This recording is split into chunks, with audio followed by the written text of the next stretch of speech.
क्योंकि एक भी बांग्लादेशी नहीं मिला, एक भी रोहिंग्या नहीं मिला।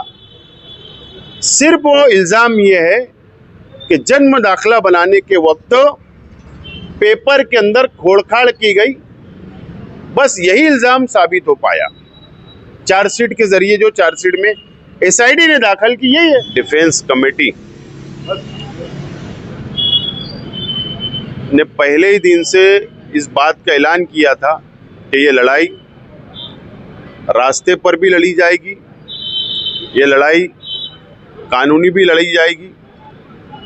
और अब हमारे वकला अजीम खान साहब, आरिफ साहब, इन्होंने आपको तफसील बताई है कि 22 लोगों की बेल मुकामी कोर्ट, सेशन कोर्ट ने रिजेक्ट किया है और मुंबई हाई कोर्ट में हम लोगों को जमानत की अर्जी दाखिल करना है। जमानत की एप्लीकेशन दाखिल करने का फैसला आज हुआ है। इतना मैं ज़रूर कहूँगा, जो अभी सवालात आ रहे थे कि खर्च कैसे उठाया जाएगा, क्या उठाया जाएगा, ठीक है, झातुर मातुर वकील नहीं लगाएंगे, ये तय है। फॉर्मेलिटी नहीं निभाएंगे। अजीम खान साहब, आरिफ साहब, तौसीफ साहब, मुस्तकीम भाई, मैं और डिफेंस कमेटी ताकत से कौम को धोखा देने का काम नहीं करेंगे। मालेगांव को बदनामी से बचाने के लिए ताकत से सीनियर काउंसिल, अच्छे वकील हम लोगों को वहां लगाना पड़े, हम लोग लगाएंगे, ये बात बिल्कुल तय है। लेकिन शहर की आवाम को और कौम को धोखा देने का काम नहीं करेंगे। बहरहाल उम्मीद बहुत थी कि मुकामी कोर्ट जमानत मंजूर करेगी। कम से कम ये उम्मीद थी कि जो अर्जदार है, जिन्होंने दाखिला बनाने के लिए अर्ज किया था, कम से कम मुकामी कोर्ट उनको जमानत दे देगी। लेकिन हालांकि मैं बहुत एहतराम करता हूँ, रिस्पेक्ट करता हूँ कानून का, कोर्ट का, लेकिन जो एसआईटी के वकील थे, इस तरीके का माहौल बनाने की कोशिश की गई मुकामी कोर्ट में आर्गुमेंट के टाइम पे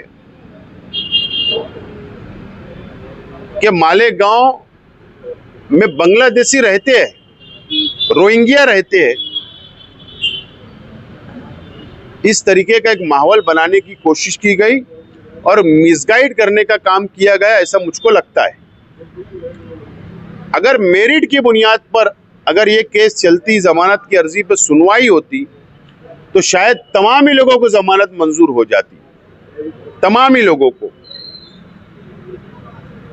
क्योंकि एक भी बांग्लादेशी नहीं मिला, एक भी रोहिंग्या नहीं मिला।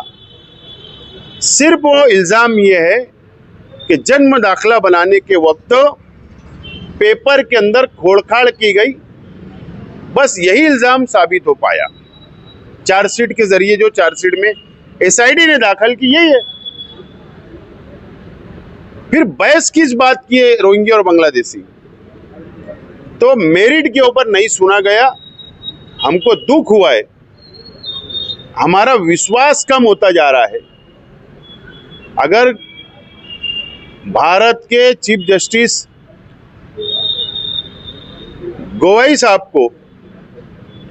साहब के ऊपर अगर एक वकील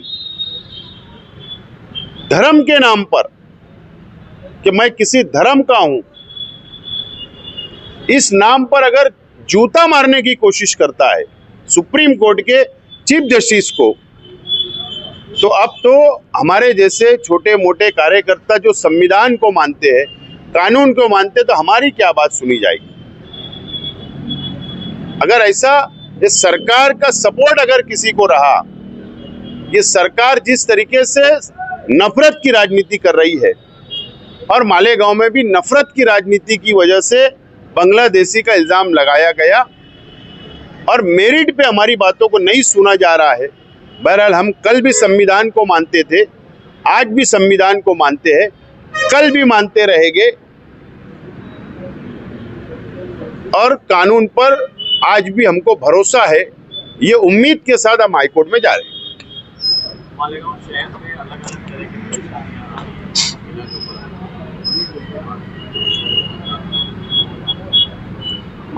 सारे लोग आप दोनों की तरफ या आपके वकीला की तरफ सबकी नजर लगी हुई है, लेकिन मदद करने के लिए आना चाहिए था, वो आगे नहीं आ रहे बैठे हुए। क्या हम उनको, ये लड़ाई सियासी नहीं है। ये जो हमले शहर पर हो रहे हैं, ये हमारी पहचान देखकर हमला हो रहा है। ये मस्जिद और मीनारों को देखकर हमला हो रहा है। ये मुसलमानों को देखकर हमला हो रहा है। और इसके लिए हम आज अलग अलग सियासी पार्टी से ताल्लुक रखते, लेकिन शहर बचाने के लिए, कौम को बचाने के लिए, ये मस्जिद और मीनारों को शहर के बचाने के लिए हम लोग हमारा मिल्ली फर्ज समझ के हम लोग ये लड़ाई को लड़ रहे हैं। सियासत में कल हमारा क्या होगा, क्या नुकसान नफा होगा, हमने कभी इसकी परवाह नहीं की। हो सकता सरकार हमारे पर भी मुसीबत डालने की कोशिश करे, हम पर भी हमला हो, लेकिन हम उसकी परवाह नहीं कर रहे। हम ये लड़ाई ये शहर को बचाने के लिए निकले हैं और लड़ रहे हैं। आप दोनों पे भी केसेस दाखिल किए जाए, बार-बार तरीके से जाकर मिला जा रहा है, तो आपको इसी तरीके से शहर के लोग भी आपको टारगेट करें ना। आप तो कौम की भलाई के लिए काम कर रहे हैं, आपको भी टारगेट किया जा रहा है। अभी इंसाफ जिंदा है और मालेगांव लोकल पुलिस से उम्मीद है कि हम लोगों को सियासी प्रेशर में हमारे ऊपर कोई खोटा गुना दाखिल नहीं होगा। और मालेगांव शहर की पुलिस इंसाफ करती है और सबूत के आधार पर कार्रवाई करती है। किसको जहां तक जाने हैं जाने दो, बहरहाल शहर सब देख रहा है। माइनॉरिटी डिफेंस कमेटी की मीटिंग में ये फैसला हुआ कि जिन लोगों की बेल 40 नंबर में रद्द हुई और जिन लोगों की कल 51 नंबर में रद्द हुई, अगर उनके घर के लोग चाहते हैं कि minority defence committee high court में उनका केस लड़े, तो कल जुमा का दिन है। एडवोकेट अजीम खान साहब की ऑफिस में एडवोकेट तौसीफ साहब रहेंगे, उनसे वकील पत्र ले लें।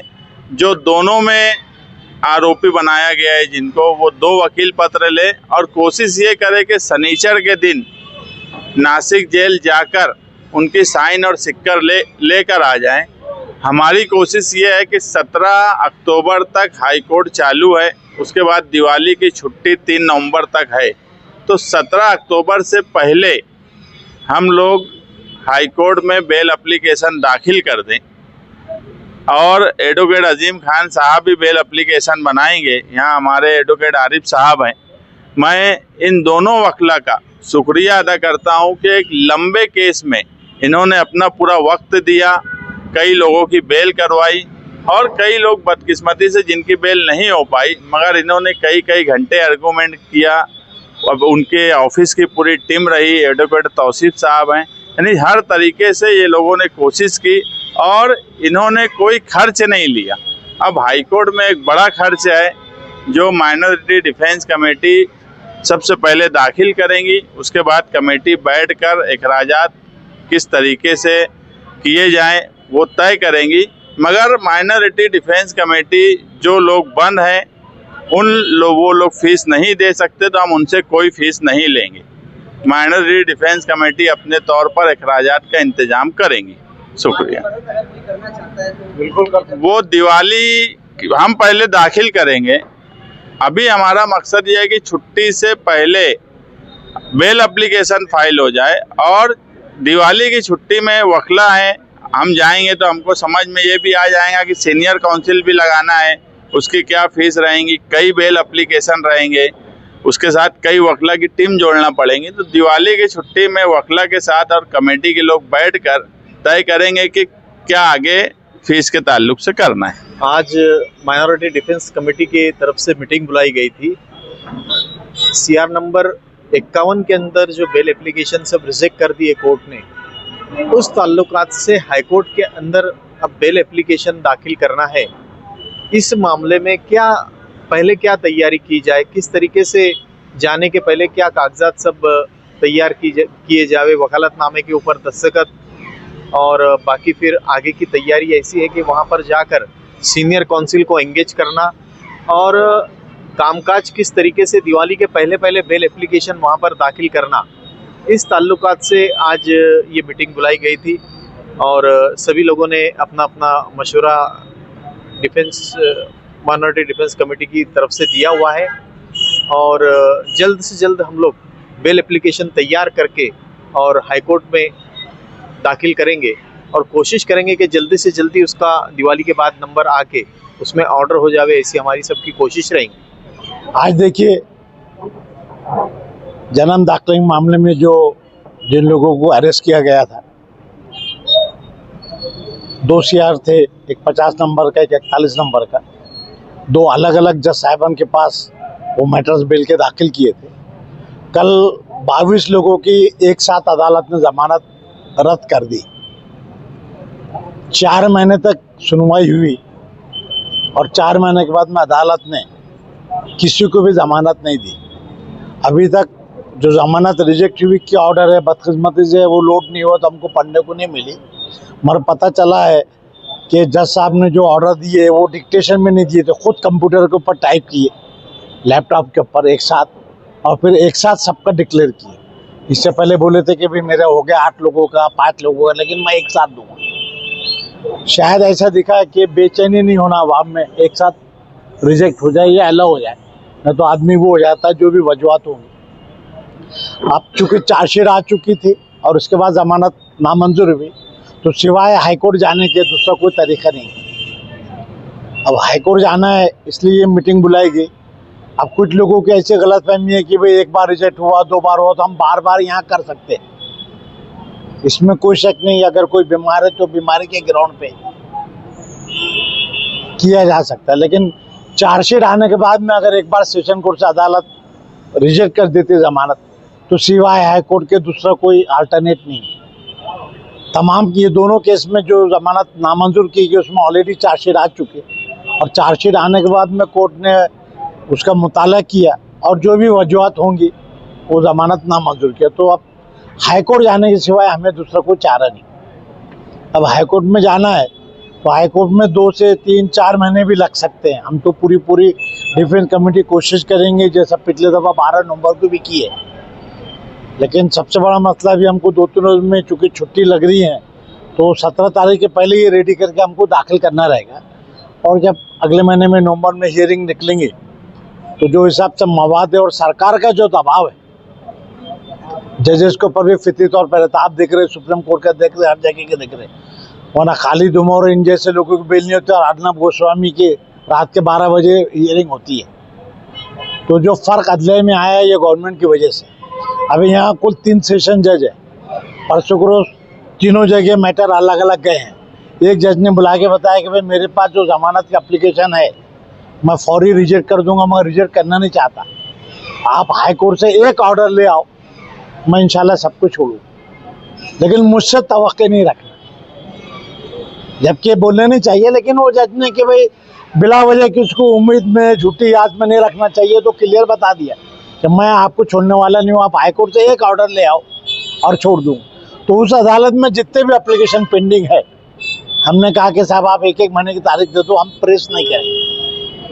और जाहिर है ये दबाव इसकी वजह से कह दिए, कुछ जजें ने दबाव नहीं ले, रोज सुने आज का कल, कल का परसों, ये सवाल वो सवाल, और आखिर में 4 महीने के बाद रिजेक्ट कर दिया। तो अब जाहिर है हमें हाई कोर्ट जाना पड़ेगा। हाई कोर्ट में दाखिल करने के बाद में महीना 2 महीने में उसका नंबर लगेगा। अब अहम मसला ये जो है, जो हमारे गांव का मिजाज बन गया है, काम करता कोई है और क्रेडिट कोई ले जाता। मेरा सियासत से कोई ताल्लुक़ नहीं, भले मैं सियासी प्लेटफॉर्म पर रहता हूँ, लेकिन 12 नवंबर में हमने रशीद आसिफ साहब कितने बार गए, मुस्तकिम कितने बार गए और दूसरे लोग कितने बार गए। उस वक्त तो शुरू में दोनों ग्रुप अलग थे। आज तो भी अल्लाह का फजल है कि डिफेंस कमेटी बनी तो सब लोग एक साथ आए। उस वक्त तो इनका चेहरा वो नहीं देखते थे, हम हमारा चेहरा नहीं देखते थे, मगर कॉमन वकील रखने के बाद भी हमने पूरी कोशिश की। तो जो तजर्बे सब हमने किए और क्रेडिट लेने के लिए दूसरी तरफ अभी हाल का ही मसला बताते हैं, जब से अरेस्ट हुई अभी जो 1000 आदमी है इनकी भी वही हाल होने वाली थी। डिफेंस कमेटी ने इस पे से मिले, इन्होंने अपने तौर पे दबाव डाले, शहर के लोग कैसे है क्या है बताए, वरना 1000 आदमी अगर जमा हो जाते तो इनकी बेल करते हुए आज जो पोजीशन है वही आती।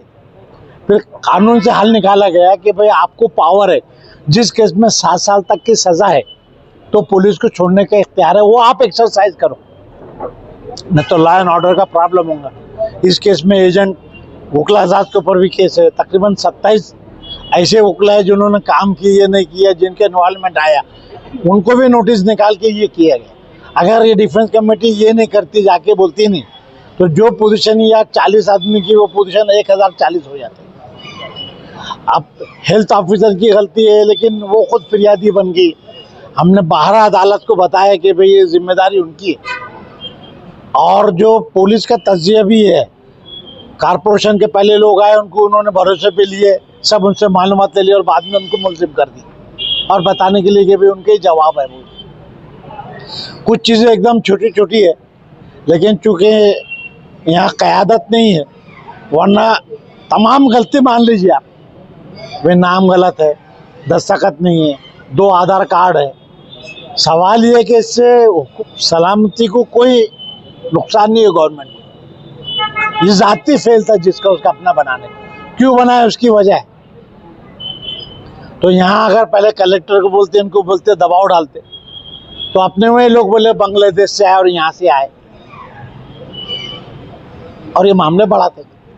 उस वक्त भी जब मामले बड़े SIT के वक्त में आपने देखिए कौन काम किया। तो बहरहाल ये है कि मजमूई तौर पे काम है, सबको मिलजुल के करना पड़ेगा, वरना जो जिस दहाने पे ये बीजेपी गवर्नमेंट काम कर रही उन अभी देखिए 22 आदमी की जमानत रिजेक्ट हुई। कुछ अफराद दोनों केसेस में, मतलब कुछ इधर भी है कुछ उधर भी है। जैसा कारपोरेशन के मुलाजिम है तो उनके ऊपर 4 केस कर दिए हैं, तो चारों केस में से 2 केस में जमानत हो गई, 2 में नहीं हुई। तो तकरीबन 22 में से 8-10 आदमी ऐसे जिनके दोनों में, तो दोनों में उनको हाईकोर्ट में जाना पड़ेगा अलग अलग, क्योंकि CR अलग है बोले। तो ऐसे कुल 22 अफराद और पहले के कुछ ऐसा समझिए 35 से 40 के अफराद है जिनकी अलहदा जमानत एप्लीकेशन हमें दाखिल करना जाने पड़ेगा, ना तो फिर 2-4 साल तक जेल में रहना पड़ेगा। दूसरा कोई अपने पास अल्टरनेट नहीं। केसेस में भी जो अंडर ट्रायल है, पुराने जो केसेस है वही चल रहे हैं अभी, तो नई केस अदालत लेता नहीं है, नंबर से लेना पड़ता है। तो उसकी वजह से अभी जब ये हाईकोर्ट जाएंगे इंशाल्लाह बेल होगी, तो फिर ये 2-4 साल के बाद में केस चलता रहेगा, इसलिए जाना ज़रूरी है। यस।